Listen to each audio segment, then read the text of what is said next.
নষ্ট। পরিচালক জ্বরে পাইলে পাড়ায়া সময় নেব, টাকা লাগবে না, একবারে বুয়া, কিচ্ছু মিলে না। সুবিধা না ভাই।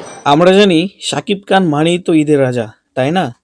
কিন্তু এবারের ঈদ প্রিন্স কি আসলেই রাজত্ব করতে পারছে, নাকি নিজের টিমের অপেশাদারিত্বের বলি হলেন ভাইজান? গত 3 ঈদের ব্লকবাস্টার রেকর্ড যেখানে আকাশচুম্বী, সেখানে এবারের ওপেনিং কালেকশন দেখে সাকিবিয়ানদের মাথায় হাত। কেন আরফান নিশোর বা বনলতা এক্সপ্রেস এর কাছে মাল্টিপ্লেক্সে ধরা গেল প্রিন্স? চলুন জেনে আসি আসল ঘটনা। আমরা গত 3 ঈদে দেখেছি সাকিব খানের রাজকীয় ওপেনিং। তুফান প্রথম দিনেই মাল্টিপ্লেক্স কাঁপিয়ে 2.5 দিনে 1.2 কোটি টাকার রেকর্ড করে। রাজকুমার 125 হলে মুক্তি পেয়ে প্রথম দিনেই হাউসফুলে জোয়ার বসে। প্রিয়তমার তো কথাই নেই, শাকিব খানের ক্যারিয়ারের অন্যতম গ্লোবাল গেম চেঞ্জার।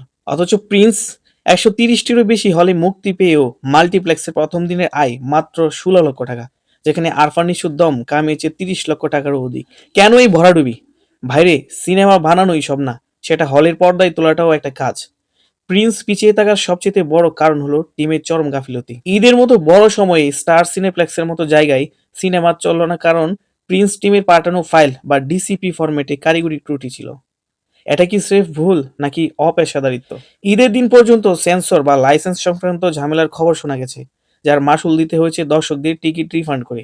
দর্শকরা বলছেন সিনেমার স্ক্রিপ্ট আর বিএফএক্স আগের তুফান বা রাজকুমারের তুলনায় অনেক সস্তা মনে হয়েছে। টিমের কি উচিত ছিল না মেকিং এ আরো যত্নশীল হওয়া?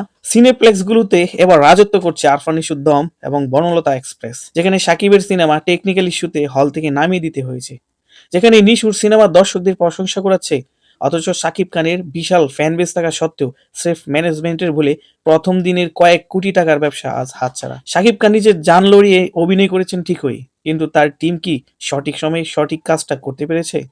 মাল্টিপ্লেক্সের শাকিবকে টপকে যখন অন্য সিনেমা আলোচনার তুঙ্গে, তখন প্রশ্ন জাগে, প্রিন্স কি তবে নিজের লোকদের অযোগ্যতার কারণেই ডুবলো?